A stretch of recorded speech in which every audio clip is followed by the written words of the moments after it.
Siyabonga bazalwane, sicela ukuthi singene enkonzweni ngokwenqubo yebandla lakithi eCovid. Siqala lapho ngehlabelelo likaDavide amashumi ayisishiyagalombili nesikhombisa amahubo 87. La ithi khona isisekelo asibekileyo sisezintabeni ezingcwele. uJehova uyawathanda amasanga aseZiyoni kunazo zonke izindlu zakaJakobe. Okudumileyo kuyakhulunywa ngawe muzi kaNkulunkulu. Ngiyabala uRahabi neBhabheli kuba bangaziyo, nebePalestina neTire neKhushi owazalelwa khona. Yodwa leSiyoni lona nalo wazalelwa khona. Ophezu konke uyakuqinisa mhla uJehova elobela izizwe, uyakubala ukuthi lona lo wazalelwa khona.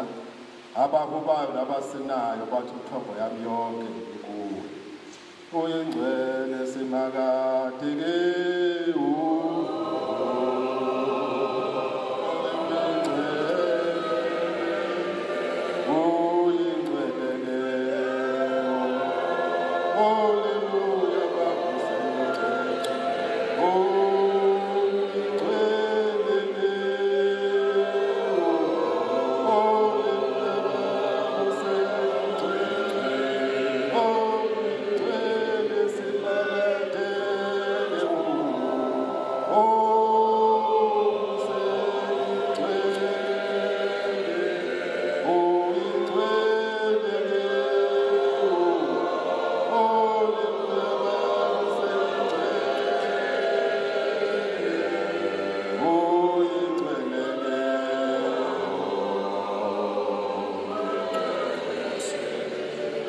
ebese siyabhedesha. Uma umubi ebuye impilo abenzileyo ezokulungileyo nokufaneleyo uyakusindisa umphefumulo wakhe. Ngokuba ngiyazazi isiphambeko zami, isono sami simi phambi kwami njalo. Sithelisa ubuso bakhe ezoneni zami, uhlangule wonke amacala ami. Yimihlatshelo kaNkulunkulu, ingumoya waphukileyo, inhliziyo edabukileyo kuNkulunkulu awukuyidelela. Ngikebhule izinhliziyo zenu, kungabi izingubo zenu, nibuyele kuJehova uNkulunkulu wenu. Ngoba unesipho, uvama umusa, uyazisola ngokubi. Okwenkosi uNkulunkulu wethu ukuthethelela ngokuba sihlukukile kuye, asilalelanga izwi lakhe alibekileyo phambi kwethu.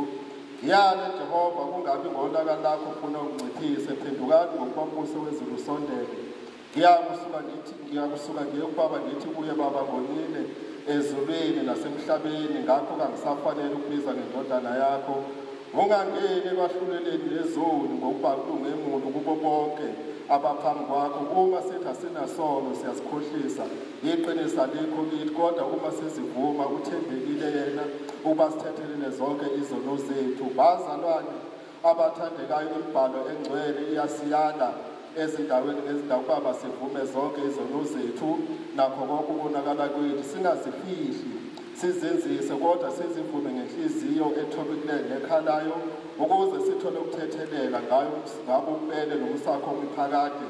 Ngakho ngiyanincenga nina nonke nikhona ukuba ningiphelekezele ngezwi eliphakamileyo, ngezwi elikhalayo siyehlaleni sesezulwini, ebese nithi emva kwami, awusilungise kema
sonke sithi babona amandla onke onomhawu phezu konke siphosisile sadukelana nezindlela zakho njengezimvu esidukileyo sonile ngokulandela amacebo nezifiso zezinhliziyo zethu sonile kwimithetho yakho engcwele siyekile ukwenza izinto ebekufanele ukuzenza zenza lezo zinto ebesingafanele ukuzenza akukho ukuphila kithi kodwa wena Nkosi sihawukele thina boni abanhliziyo zidabukileyo babekezelele kuNkulunkulu laba abavuma iziphusiso zabo philisa abaphendukayo njengokwethembisa kwakho okwashunyelwa ebantwini ngoKristu Jesu inkosi yethu uze uthi Baba onomhawu phezu konke usiphe ngenxa yakhe ukuba sithi emva kwalokhu sihlale ngenhlalo ehlanzekileyo nelungileyo nepholileyo ukuze kudunyiswe igama lakho. Amen. Nkosi siyakuthandaza khulula abantu bakho ezonweni zabo size sithi ngabo ububele bakho obukhulu sisindiswe ezintanjeni zalesi zono esisenzileyo ngobuthakathaka bethu kwenze lokhu Baba wethu wasezulwini ngenxa yakhe uJesu Kristu inkosi yethu nomsindisi wethu odumisekayo. Amen. Asikhuleke Baba amagameni amathathu wena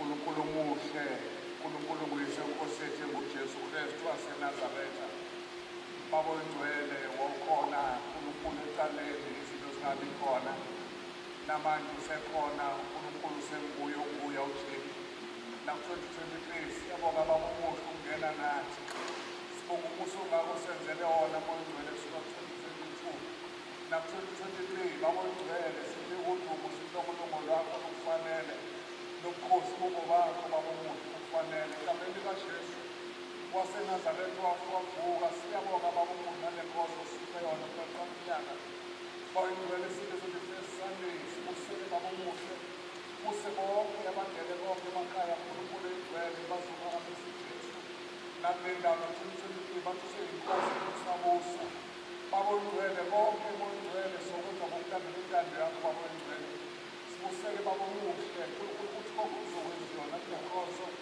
Baba oyingcwele senihambe phambili thina size kamuva Baba oyingcwele abonke abazokhuluma Baba oyingcwele baholo Moya Oyingcwele Baba umuhle akukho siyokwenza thina ngaphandle kokulalela izwi lakho uthathe imiyalo yakho usenze konke osifuna kona usikwenze babandisi noma uJesu ley'khathi zonke inkosi inkosi ey'mpilweni zethu enwavuka sithi namanje useyinkosi nakule nkonzo ekuseni useyinkosi uyaphela le nkonzo siphamisa uJesu Baba umuntu ey'mpilweni zethu sithi akekho ofana naye futhi akekho ongalinganiswa naye Baba Oyingcwele siyabonga-ke konke empilo sokulunga sibonga konke egameni elihle lomfelethi kuJesu manje kuphakade. Amen. Bethu sezulwini mandiphathwe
Siyabonga bazalwane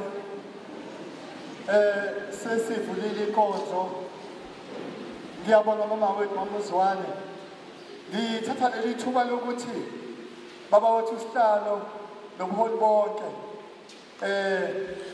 siphume esikhathini esinzima bazalwane enye into ungayibukeli kude kodwa uyithathi ngamehlo omqondo ukuthi mase thwayenze kakunina kungaba kanjani akhathalekile ukuthi lawo bantu uyabazi noma awubazi kodwa nje bazalwane ubuhlungu obamba mina nawe kuyakubamba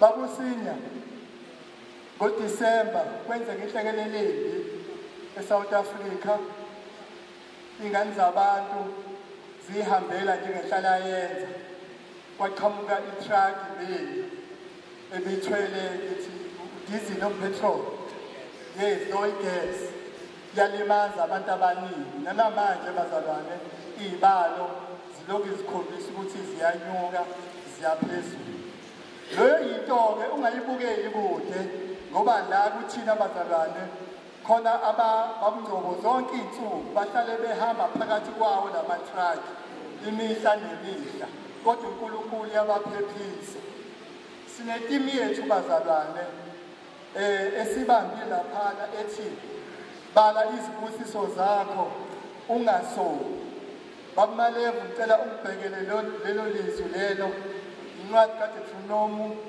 2 verse number 7 bala izibusiso zakho ungasoli uma eqeda ukufunda itimi yethu ubaba wethu Malevu ngizocela sisukumeni bazalwane senze nje ukuzwelana naleya mphefumulo senze ukuzwelana nalabo abazalwane basehlungwini nabanye abahanjelwe yihloko abanye bethu la ngaphakathi ebandleni bebefihla ngoDisemba sangakwazi ukuba ndawonye kodwa nje sizokwenza inkonzo yesikhumbuzo nje emfishane ukuthi sigebisa amakhanda ukukhombisa ukuthi siyadingana abazalwane mawuqeda ukufunda baba bese sicula iculo sonke bese siyasukuma abazalwane senze i-moment of silence asithathe leli thuba abazalwane sifunde uDuteronomy isahluko sesibili ivesi yonke uvesi number 7 okufundeka kanje ngokuba uJehova uNkulunkulu wakho ukubusisile emsebenzini wonke wesandla sakho ukwazile ukuhamba kwakho kuleli hlane elikhulu nakule minyaka engamashumi 4 uJehova uNkulunkulu wakho waba nawe awuswelanga lutho.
Siyabonga bazalwane, bengicela ukuthi bazalwane sihloniphe laba bazalwane bethu. Ubaba wethu Sibiya ngicela sondele ngaphambili, nomama wethu uSibiya. Ubaba wethu uSibiya nomama wethu uSibiya basondele la ngaphambili, bese ngicela omengameli, ngicele noBishop bazosilekelela ekutheni babusise labazalwane ngoNovember mhla 22 October 22 labazalwane laba bebehlangana ngokushada. Inkinga bazalwane bakwenze konke okufanele ukwenza, kuphela okusalile kusale nje inkonzo kuphela ukuthi bayenze.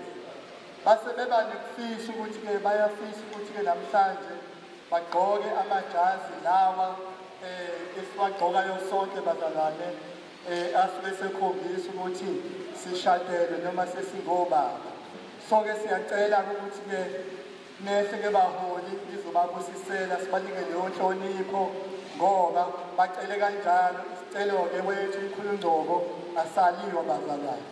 Sibone kukuhle futhi ukuthi mangabe kuzokwenzeka njena nibone bazalwane umsebenzi kaNkulunkulu ukuthi noma ngabe kuthi uSathane uyazivalela kodwa bakhona abantwana bakaNkulunkulu abapha izibusiso ngoba sizothi namhlanje asikhali bazalwane. uNkulunkulu uyalazi ihlanye lakho, akhiphe kulona. uNkulunkulu uyahambe nawe eside isikhathi, kodwa wena ungabe usasola, ungabe usashintsha izizwe, kodwa nje kuphela namhlanje bala nje izibusiso zakho. Amen.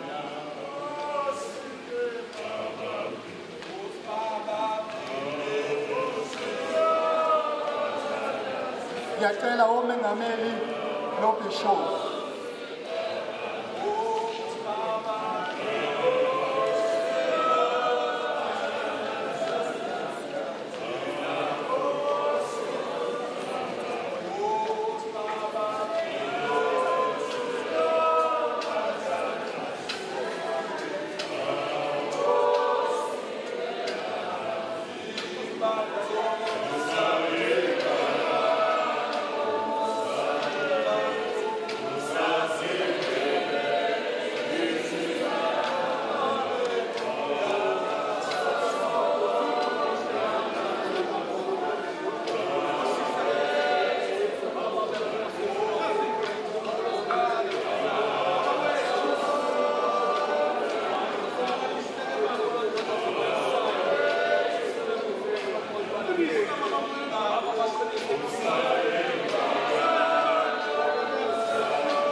Siyabonga bazalwane.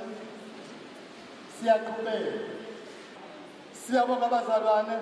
Ngicela ukuthi-ke sesiku-item 2. Ubaba wethu usihlalo we-region.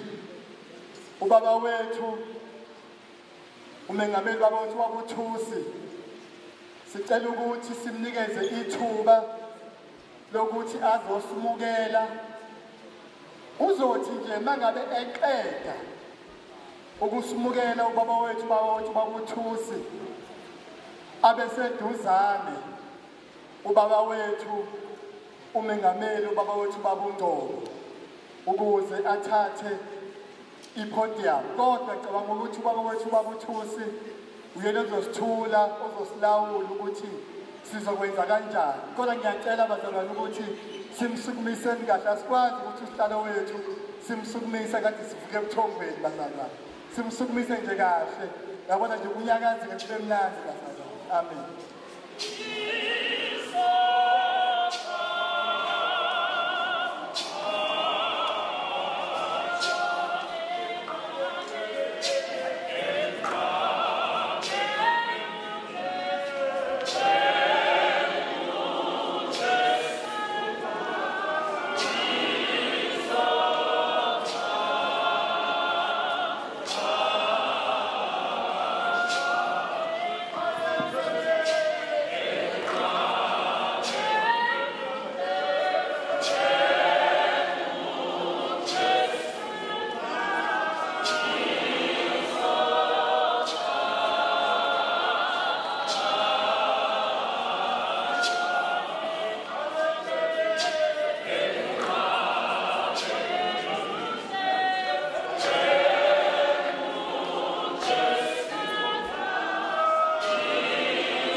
esikhobeni ukuthula kumnqini ukuthula kumaphupho ukuthula kwinyoni emhlophe ndiza sikhova ndiza Ezimnqini ndiza halala 2023 halala 2023 halala bye 2022 bye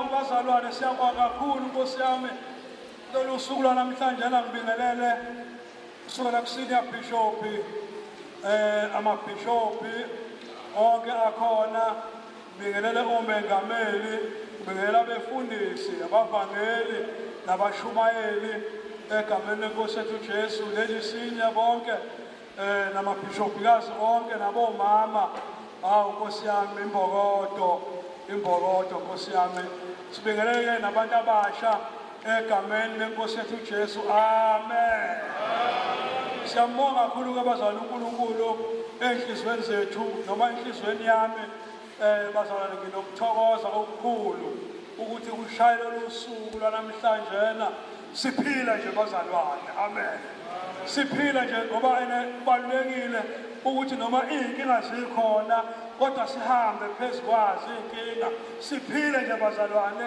bese kushayile losuku lwanamhlanje sizokusho sithi Ebeneza wena usigcine kwaze kwaba la amen bazalwane siyambonga kakhulu uNkulunkulu bazalwane akukuningi ngoba nesikhathi sethu babantu babuntanzi kwabafikakho abangazwana ubeke wakuphakamisa ukuthi sizocela bazalwane kanje sibe izikhoma nje senze into yethu ibe noma bethu senze igaladina labo mama laba ngibafisa ngibafaka amawave behamba beyinikina abanye ibona ezontwana hamba ziyinikina nje sithi siyobafaka inkoko kokuchonco sibafaka izipho ezinhle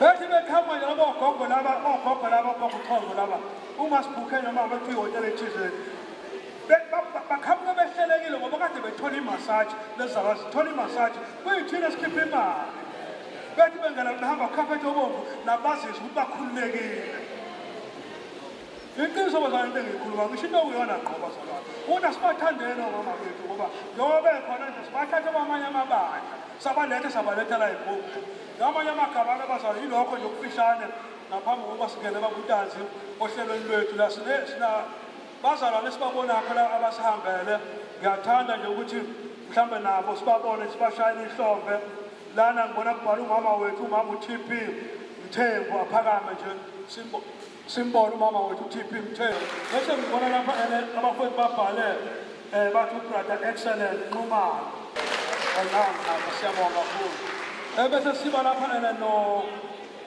no Mr and Mrs Ntuli Mr and Mrs Ntuli baphi Mr and Mrs Ntuli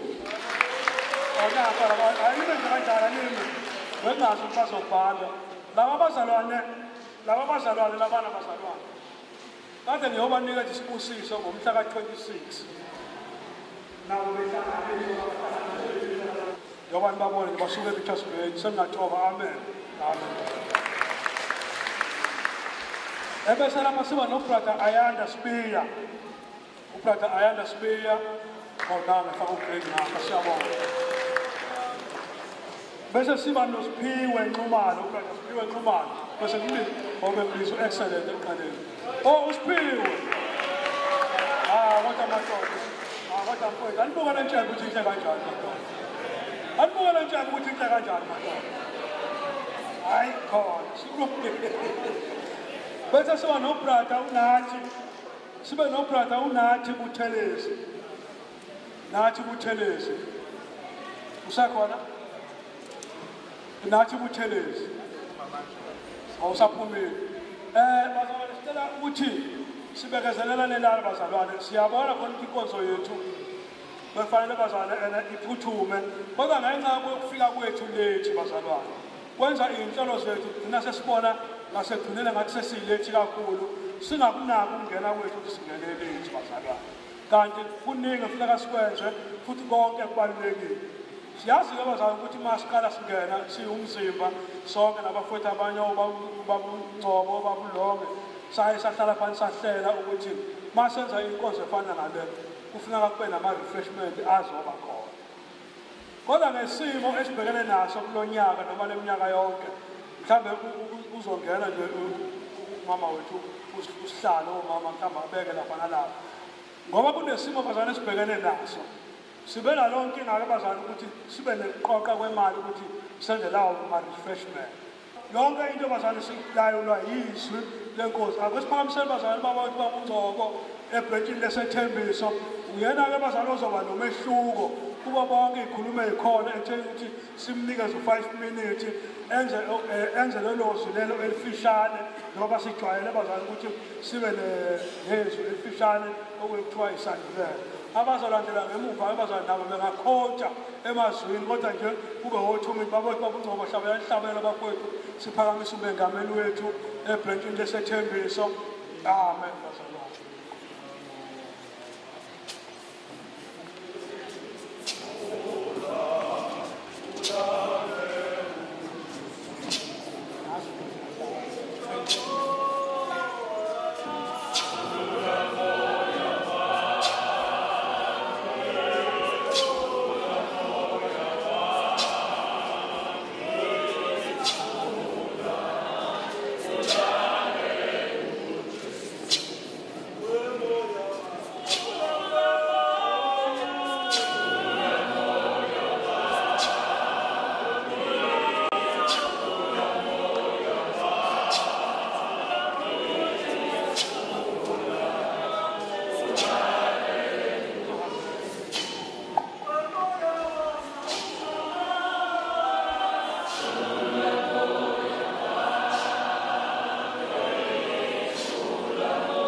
Ngibingelele lonke-ke ibandla likaNkulunkulu.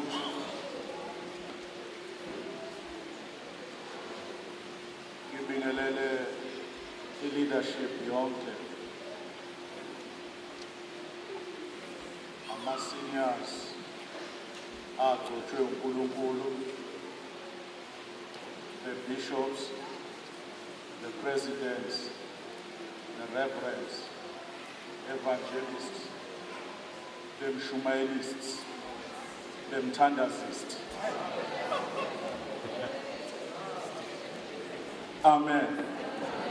Ngibabingelela bonke kanye nozabo babo, abomama, ama-first lady seniors, kanjalo ngokulandelana kwezihlalo zabo, ngibingelela ibandla egameni elihle likaJesu owasifela esiphambanweni. Amen.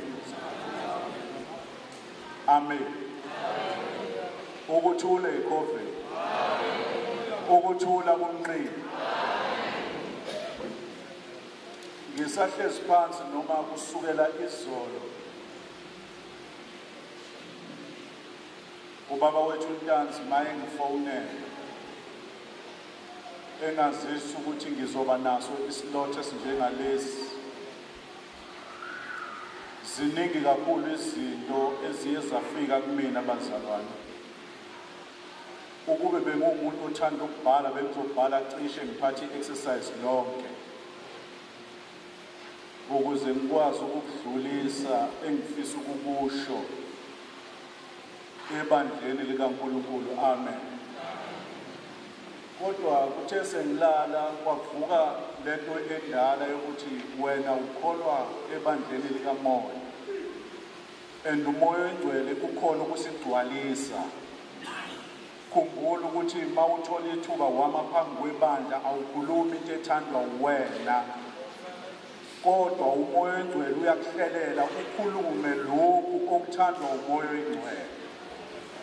Ngakresha yonke lento bese ngibhalile. Oh, amen. Ngase ngiyakhuleka sihlalo nami ngathi moya oyingcwele kusho ukuthi sengolinda wena ngisho ukuthandwa wena. Uma ke ngishwebile mzalwane mhlawumbe ngakuthinta kabana uzongixolela.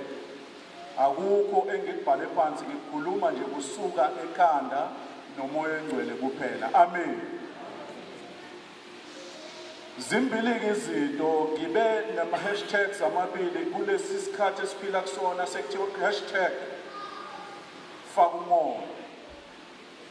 Ngathi kube nami ngiyakwazi ukwenza Ndumiso bengizothi hashtag asigcwalise umoya kakhudlwana kunakuqala. Amen. Bese ngiphinda ngithi hashtag Izikhova siqine more kunakuqala. Niyangizwa embazana? Nami ngivula ama hashtags ami angazi ukuthi avulwa kanjani kodwa bengicabanga nje egameni likaJesu. Amen. Lento ke ingilidele ekuthenini ngibuke nje bakuthiwa ngenze i-scripture reading. Ukuhlabelela kancane. Ayelihle. Aya lami mamibele.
sekuthiwa ngishumayele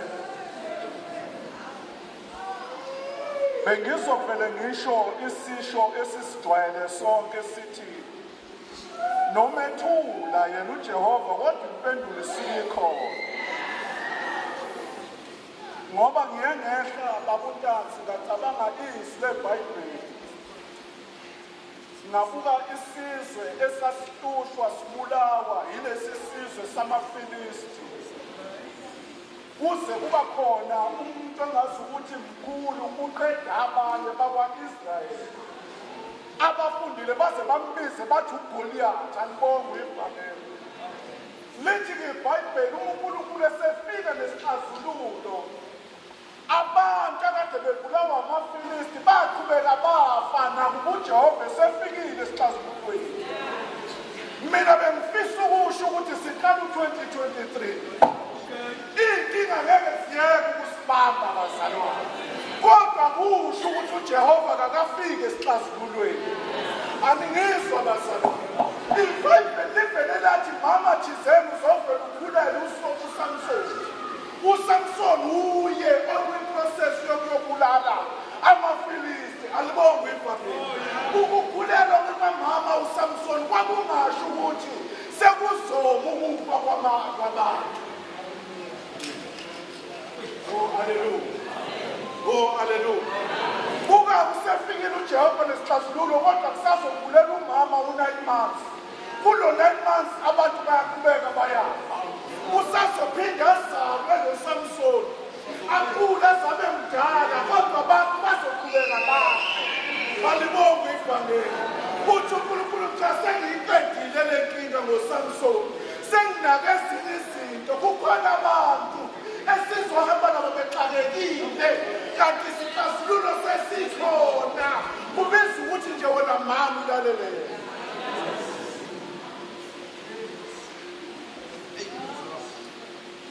oh amen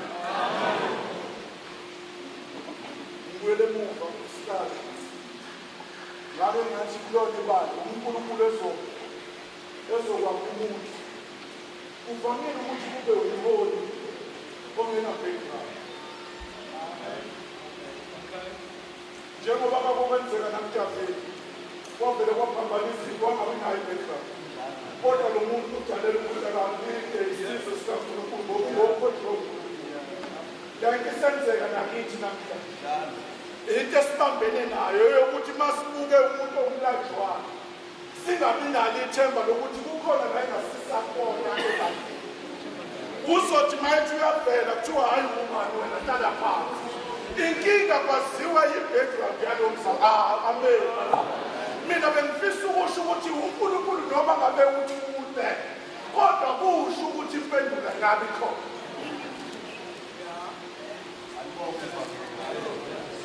amen amen ngiyaxolisa bethiwa ngenze iscripture nathi ngiyawucela umoya ngcwele ukuthi angingashumayeli futhi mina ngicela ukungaqhubi njengokubuka kwabantu ngoba nawe ungaboni kahle khona uvamile uNkulunkulu ngisile bazalwane la ungabonakali kahle khona la kungathandeki khona uvamile uNkulunkulu ukuvakashela leyo ndawo oh amen nawe mawuzokwakha umuzi endaweni engumisizi uthatha ungabuli izinto ey'ngasadingeki uyibuyise ngaphakathi esizini okubuzayo uthi wena mawuphethe ngenzela ukuthi umhlabathi engizokwakha wona indlu uqina kanjani le hlabathi engekamsebenzi asibuke neBhayibheli ngeke ngisashumayela bazalwane ngisasho lutho sengiyafunda maleva uvele ulithatha ulibuke awuvele ulithatha uvele ubheke u-28 kule ndala kade Deuteronomy uvele uthi verse 1 uphinde uthi verse 2 alikho igama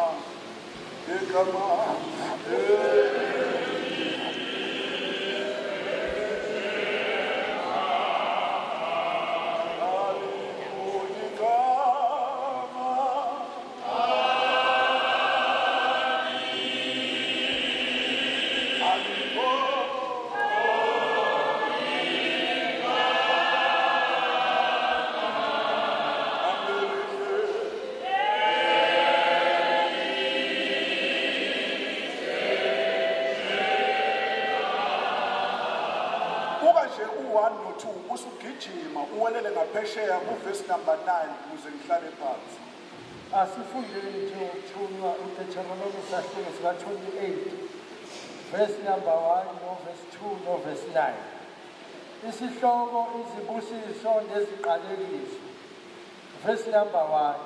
Kuyakuthi uma ulilalela nokulalela izwi likaJehova uNkulunkulu wakho uqaphela ukuyenza yonke imiyalo yakhe engiyakuyala ngayo namuhla, uJehova uNkulunkulu wakho akuphakamise phezulu kwazo zonke izizwe zomhlaba. Zonke lezi zibusiso ziyakufika phezu kwakho zikufike. Verse 9.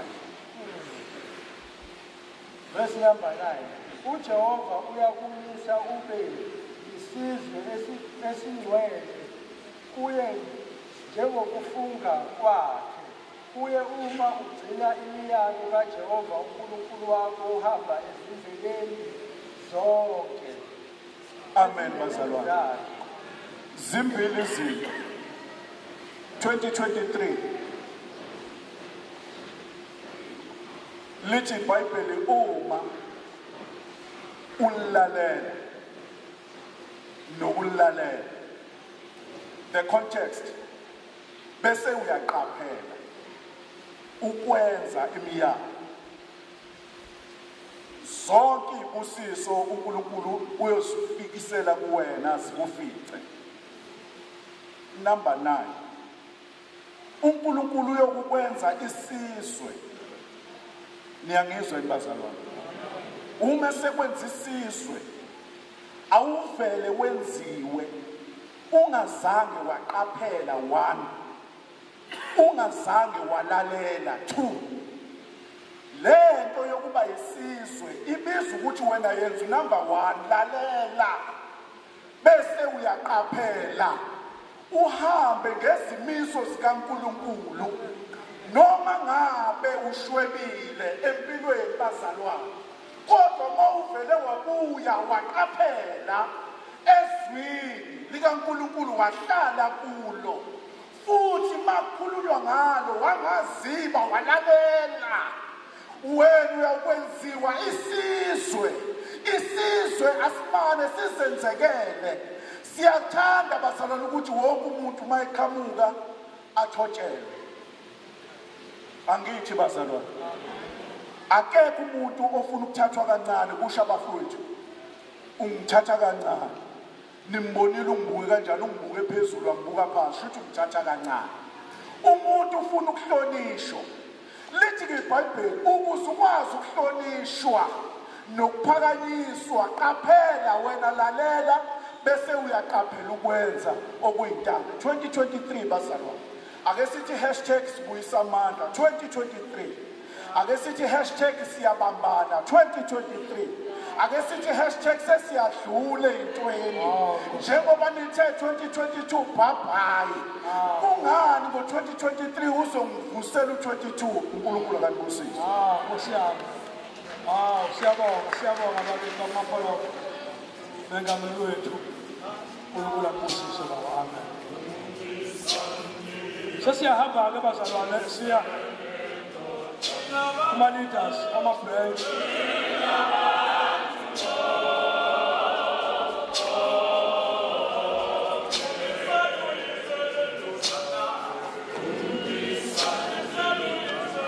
Besakuhlabelela nje wesithi baphakamisa umama wethu uLady Hlongwane. Behlabelela baphakamisa uLady Hlongwane ebrentshini yempumelelo azoba nezwi nje. Sesithatha u2 minutes manje. Lady Hlongwane ebrentshini yempumelelo azosho nje apha Lady Hlongwane ebrentshini yempumelelo. Siyahamba manje bazalwane. Masisuka kuleli Hlongwane siye emanzini amancane. Ubishop wethu uGangushe. Bishop wethu uGangushe 2 minutes naye asha kushoke ebadlalini kaNkulunkulu. Mayihlala njena kuleli Hlongwane Bishop Gangushe.